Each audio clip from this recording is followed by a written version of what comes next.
Death certificate? Hindi naman patay si tatay ah. Anak, alam kong nasa kwarto ka ng tatay mo. Si nanay. Anak! Nay, tawag niyo po ba ako? Wala. Kala ko nasa loob ka eh. Sige, Nay. Gagawan ko na po ng pagkain si tatay. Kailangan ko malaman ng totoo. Sorry, Nay. Kailangan kong gawin to sa'yo. Nay, eto na po pala yung pagkain ni tatay. Ginawan din po pala kita. Buti naman naisip mo pa ako. Thank you, anak ha. Welcome, Nay. Mahal, kain na tayo. Gumana yung plano ko. Kailangan ko na humingi ng tulong. Ang galing mo din, Scarlett, no? Pero mas magaling ako. Nay, hindi ka nahimatay? Anong akala mo sa akin? Tanga? Inamoy ko yung pagkain na binigay mo sa akin. At kaamoy niya yung lason na nilalagay ko sa pagkain ng tatay mo. Ang sama mo, Nay! Well, kailangan ko ang pera ng tatay mo. Inasawa ko lang naman yan kasi mayaman siya. Ipapakulong kita sa ginawa mo kay tatay! Sa tingin mo maniniwala sa'yo ang mga pulis? May CCTV tayo sa bahay. Kitang-kita dyan na ikaw ang gumagawa ng pagkain ng tatay mo. Kanina pa nasa kulang mga pulis. At naririnig nila lahat ng sinasabi mo. Mga pulis? Nasaan na siya? Nakakatakot! Matalino ako, Scarlett. Alam kong gagawin mo yan. Binayaran ko ang mga pulis para din nila kulihin. Pera-pera lang. Walang iya ka talaga, Nay! Mama ka na sa akin. Itali nyo na yan. At siguraduhin yung hindi makakatakas yan. Ano? Itatali! Hindi! Shh, Scarlett. Tatakas kita, ha? Alam ko lahat ng baho ng nanay mo. Tita, Scarlett, may kausap ka ba? nandiyan na si nanay. Bilisan mo. Paparating na siya. Bibilisan ko na. Okay po, ma'am. Hoy, ikaw! Tumawag teacher mo sa akin. Bagsak ka na naman? Nay, kasi ayoko na marinig. Simula ngayon, bawal ka lang gumala at mag-cellphone. Hindi pwede to. Anong gagawin ko? Aray! Sakit ng pagkaramdam ko! Magpahinga ka na, anak. Bipilit kita ng Chicken Joy. Sige po, Nay. Effective yung plano ko A few moments later. Anak! Ayan, bilis, bilis! Oh, nagsiselfone ka na? Okay ka na, no? Maglinis ka na doon sa baba. Sakit. Ang sakit talaga ng pagkaramdam ko. Teka.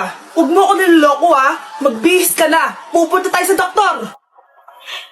Nay! Tara na.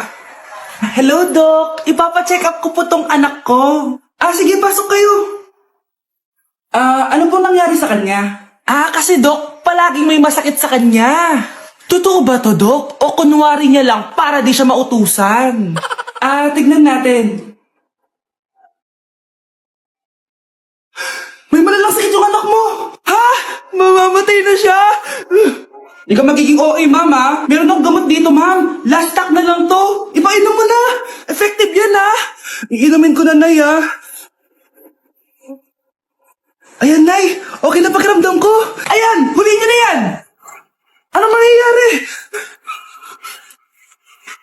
Isa siyang peking doktor. Kaya ikukulong na namin siya. Ha? Anak! Ano nangyayari sa'yo? Anak! Ay, expired na pala yung gamot. Walang iya ka. Anak, malapit na akong manganak. Magkakaroon ako ng kapatid, Nay. Oo, anak, magiging kuya ka na. Nakaka-excite naman, Nay. A few moments later. Mare, musta na?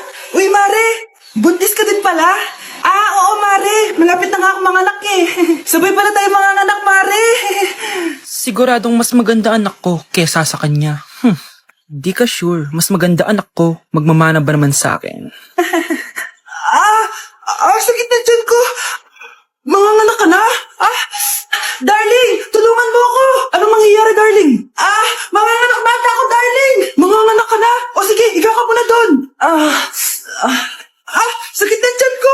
Manganganak na din ata ako. Manganganak ka din? Oo. Hindi kayo ng malalim, ha? Tapos, ire. Sige, malapit na. Di ko na kaya. Darling, eto na anak natin. Ang ganda ng anak ko. Ang ganda-ganda mo, anak. Ba't magkamukha anak namin? Ha? Ikaw ba tatay nun? Darling, I can explain explain. Mare. Walang ya kayo. Balik! Mare! Magsama kayo. Balita ko, dyan nagtatrabaho yung dati kong asawa. Siguraduhin yung masisisante nyo yan. Dahil ayaw ko ng peste sa kumpanya ng asawa ko. Naintindihan? Susan, alam mo, feel ko talaga mapapromote na ako anytime. Kasi sabi ng manager namin, isa ako sa pinakamagaling sa amin. Ngayon pa lang, congrats na kita. Simula pa lang, alam ko naman na kaya mo. Alam mo, okay din pala na hiniwalayin ako ng asawa ko. At this ngayon, alam ko talaga kung anong habol niya sa akin. Yun ay pera. Madami pang ibang babae dyan, ano ka ba? Tsaka ang importante ngayon, nakafocus ka sa pagpapaganda ng buhay nyo. Oh, luto na to. Kain na tayo. Yes po, ma'am. Okay po. Ma'am, i-hold ko po muna kayo ha. Wait for a while. Sino itong tumatawag? Sir Ramon, may bad news po ako sa'yo. Ayaw ka po ng boss namin. Ano? Kaya tatanggalin ka sa trabaho. Anong tanggal na ako sa trabaho, ha? Utos lang po sa amin. Hindi pwede yun. Sorry sir, humanap ka na lang po na ibang trabaho. Bakit puro na lang kamalasan dumadating sa buhay ko? Ay. Si Michael ba yun? Michael! Scarlett? Bakit pinauna mo ako umuwi kahapon? Eh, di ba palagi tayo sabay umuwi? May ginawa ako. Tsaka baka magselos yung nagbigay ng bulaklak sa'yo. Para ka namang ano dyan? Tsaka alam mo, na-realize ko, hindi ko na pala siya crush. Tara na nga, manood na lang tayo ng movie sa bahay, yung horror. Sige na nga. Michael? Ma? Ano ginagawa mo dito, ha? Get in the car, uuwi na tayo. Di ba sabi ko sa'yo, nababoard ako sa bahay, kaya umalis ako? Michael, siya yung nanay mo? Kilala mo nanay ko? At sino naman tong babaeng kasama mo, ha?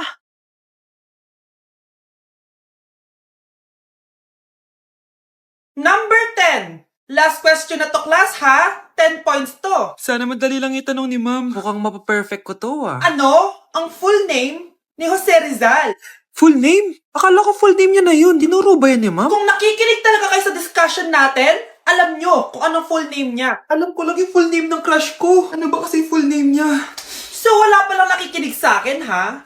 Sige, perfect sa exam ang makakasagot sa akin. Ma'am, alam ko po. Okay, Cheska, ang full name ni Jose Rizal ay Jose Protasio Rizal Mercado y Alonso Rialonda. Very good! Perfect ka na, ha? Yes, thank you, ma'am. Ma'am, bakit pa ba namin kailangan pag-aralan yung full name ni Rizal? Itatanong ba yun sa amin kapag mag-a-apply na kaming trabaho? Oo nga, ma'am. Parang di naman kailangan pag-aralan yan. Perfect na sana ako, eh. Pinag-aaralan natin siya kasi marami siyang nagawa at naiambag sa bayan natin. Eh, kayong dalawa, ano naiambag nyo? Di ba puro lang kayo reklamo at panigat sa bahay? Sabi ko nga po, ma'am. Okay, class. Magsisitting arrangement tayo, okay? Scarlett, tumabi ka kay Cheska. Sige po, ma'am. Hi. Oh, bago ka lang ba dito? Oo, sana maging close tayo. Paalala ko lang sa'yo, na sa room na to, ako ang prinsesa dito. Okay? I like your hair. It's giving squatter. Sa subdivision kasi namin, uso ang reband. Ew!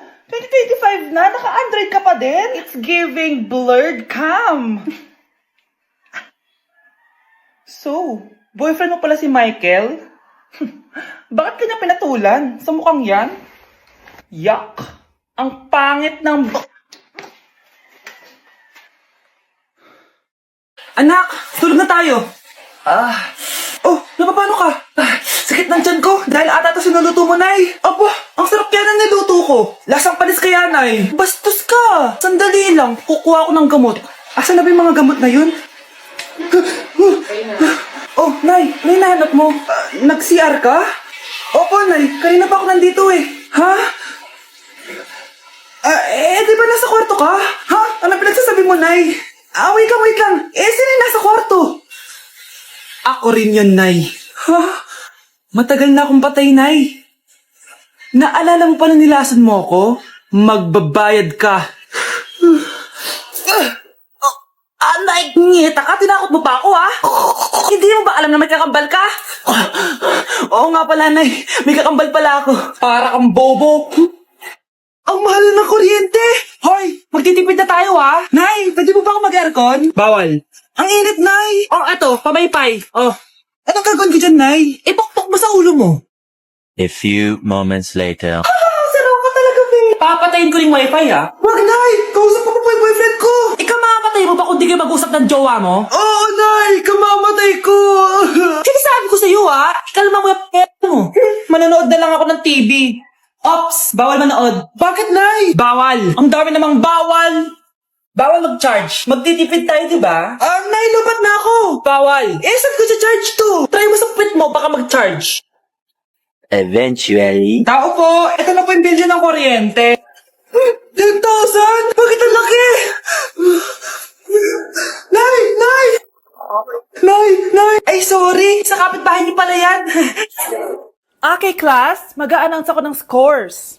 Scarlett, 20/20 ka. Yes, perfect. Pero -5 ka na kasi. Ganyan yung tsura mo. Ano? Cheska, 15/20 ka lang. Hala, hindi siya perfect. Pero dahil may face card ka, +5 ka sa akin, kaya perfect ka na. Akala ko din ako perfect eh.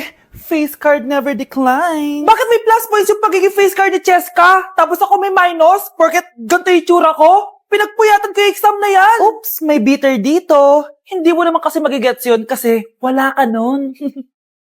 Hi ate, pabili ako ng kwek-kwek. Nakikita mo ba tong pila na to? Pumila ka! Ay, sorry. Sige, pipila ako. Ate, isa nga pong kwek-kwek. O eto be, libre na lang yun para sa'yo. Thank you ate, you're the best. Ano yun? Ako pinapila mo tapos si Cheska di na pumila. Hindi mo ba alam na VIP dito ang may face card? Bakit? Meron ka ba nun?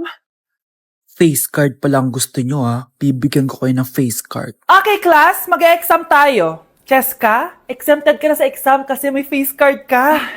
Good luck guys ha, huwag niyo masyadong galingan. Ma'am, exempted din ba ako? Dami unggoy. Okay? Scarlett? Okay? Grabe ang face card. Exempted ka na rin, Scarlett. Thank you, ma'am. Ako lang dapat ang face card dito sa room. Ako ang tunay na face card.